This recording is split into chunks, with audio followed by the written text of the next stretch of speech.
नमस्कार सभी को।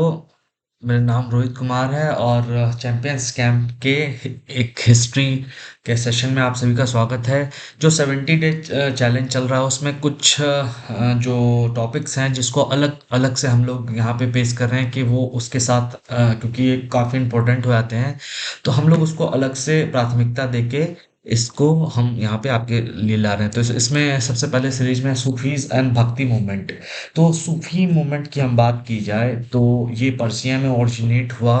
और जो पहले सूफी सेंट उनको बोला शेख इस्माइल, जो लाहौर के थे, और ख्वाजा मोइनुद्दीन चिश्ती जो चिश्ती सिलसिला के थे। तो सूफी का ओरिजिनेशन का मेन रीजन था कि जो जितने भी जो प्रिवेलिंग कस्टम थे, ट्रेडिशनल चीजें थी रिलीजन की, उसको ये लोग नकारते हुए डायरेक्ट गॉड से डायरेक्ट गॉड से ये रिलेशन, अपना इंडिविजुअल रिलेशन ये लोग कायम करते थे।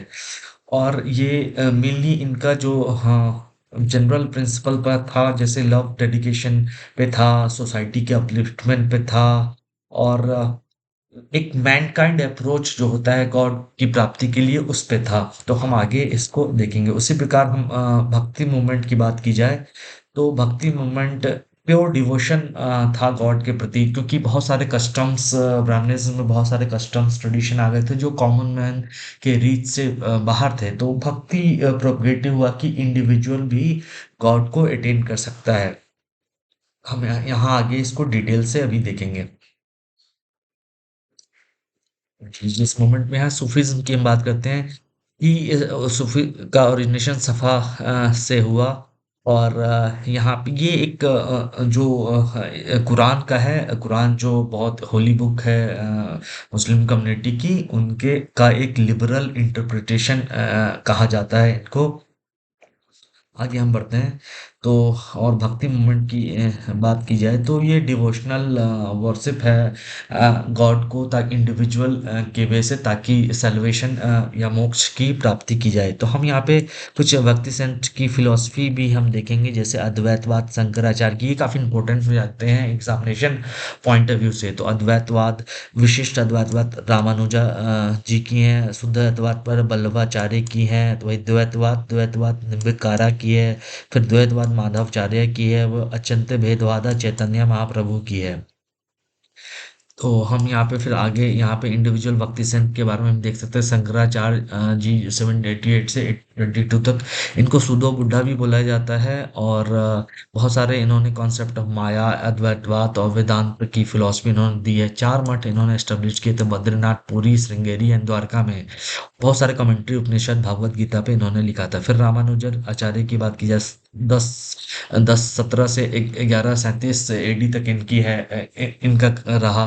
तो ये इसलिए इम्पोर्टेंट है। कभी कभार कंटेम्पररी रूलर्स पूछ दिए जाते हैं एग्जाम में, तो वहां पे इसलिए हमको थोड़ा इनकी डेट ऑफ बर्थ और ये इम्पोर्टेंट हुआ था कि सदी में ये आए थे। तो रामानुजाचार्य के ये वैष्णव स्टैंड थे। फिलोसफी विशिष्ट अद्वैतवाद था इनका। वेदांत संग्रह इन्होंने लिखा था। फिर माधवाचार्य 13 सेंचुरी में थे। ये वैष्णवाइट थे। फिलोसफी द्वैतवाद था इनका। और ये इन्होंने यूनिवर्स को 2 पार्ट में डिवाइड किया, स्वतंत्रता और स्वतंत्रता। उसी प्रकार निम्बकारा के बारे में हम देखेंगे। द्वैतवाद द्वैतवाद इनकी थी फिलोसफी। फिर रामाकुंडम, फिर विद्यापति जी जो जो मैथिली पोएट थे, उनके बारे में हम यहाँ पे देख रहे हैं। फिर यहाँ पे हम सगुना और निर्गुणा सेंट की बात की जाए तो सगुन जो सेंट थे वो पर्सोनिफिकेशन ऑफ गॉड में बिलीव करते थे कि गॉड का कुछ कोई रूप है। और मेनली विष्णु भगवान, राम और कृष्ण भगवान की पूजा करते थे। जिसमें अगर एग्जाम्पल दिया तो रामानंदा जी, सूरदास जी, तुलसीदास, चैतन्य महाप्रभु थे। बहुत सारे निर्गुणा सेंट थे जो एक फॉर्मलेस गॉड में बिलीव करते थे। ये सब सारे जो थे अगेंस्ट कास्ट सिस्टम के अगेंस्ट थे। कबीर, नानक, रैदास जी, सेना, पिपा, दादू दयाल जी। तो निर्गुणा सेंट की हम बात की जाए तो इसमें गुरु नानक जी सबसे पहले आते हैं। 1469 से 1539 तक तलवंदी में इनका जन्म हुआ था। मोनोइज्म इन्होंने प्रमोट किया। और इनके डिसाइपल मर्दाना जो रवाब प्ले करते थे। उसके बाद दादू दयाल के बारे में हम यहाँ पे देखें, उनके डिसाइपल कौन थे। ब्रह्मा सेक्ट, ब्रह्म परम ब्रह्मा संप्रदाय इन्होंने फाउंड किया था। हम यहाँ पे देख सकते हैं कंटेम्प्रेरी ऑफ अकबर थे। 15 1656 से 1605 अकबर का कार्यकाल था। कबीर की बात करते थे, इनके वर्क सहाद, दोहा, होली, रेखताल, बीजक थे इनके।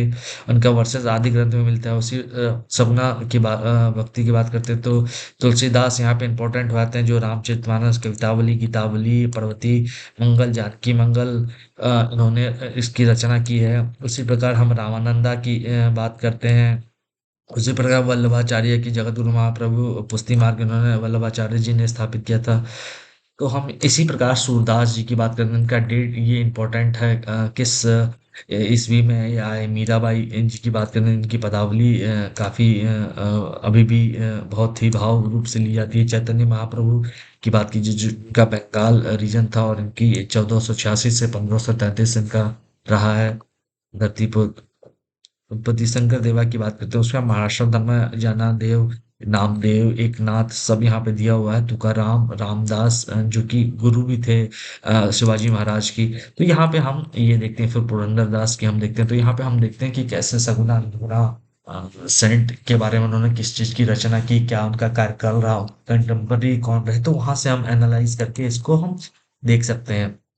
उसी प्रकार सूफी ऑर्डर की बात की जाए तो चिश्ती थे, उसके ख्वाजा मोहद्दीन चिश्ती थे। यहाँ पे एरिया ऑफ क्या प्रोपोर्शन, फेमस सन टेंटे कौन थे, प्रिंसिपल इसका क्या था। उसी प्रकार सोहरावर्दी था, कादरी था।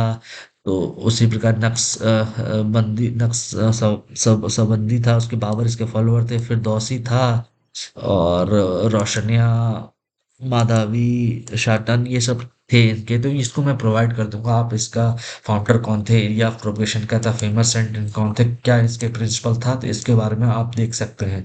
तो यहाँ पे काफी इंपॉर्टेंट ये हो जाता है। तो यहाँ पे क्वेश्चन भी इस तरह से, एक तो फिलोसफीज जो भक्ति सेंट की थी उस पे क्वेश्चन बनते हैं। फिर डिफरेंट डिफरेंट जो जो गुरुज हैं, जो भक्ति सेंटर, उनकी क्या क्या टीचिंग्स रही है, क्या उनका समय रहा है, कौन कंटेम्प्रेरी रहे, तो वो उस पे क्वेश्चन बनते हैं। उसी प्रकार अगर हम देखें तो सूफी ऑर्डर में तो कौन कौन से सूफी ऑर्डर है, कौन इसके फाउंडर रहे हैं, कौन कौन फेमस पर्सनालिटी उस ऑर्डर को फॉलो किया है, तो इस पे क्वेश्चन बनते हैं। इस प्रकार की वीडियोस के लिए आप बने रहिए चैंपियंस कैंप में। धन्यवाद।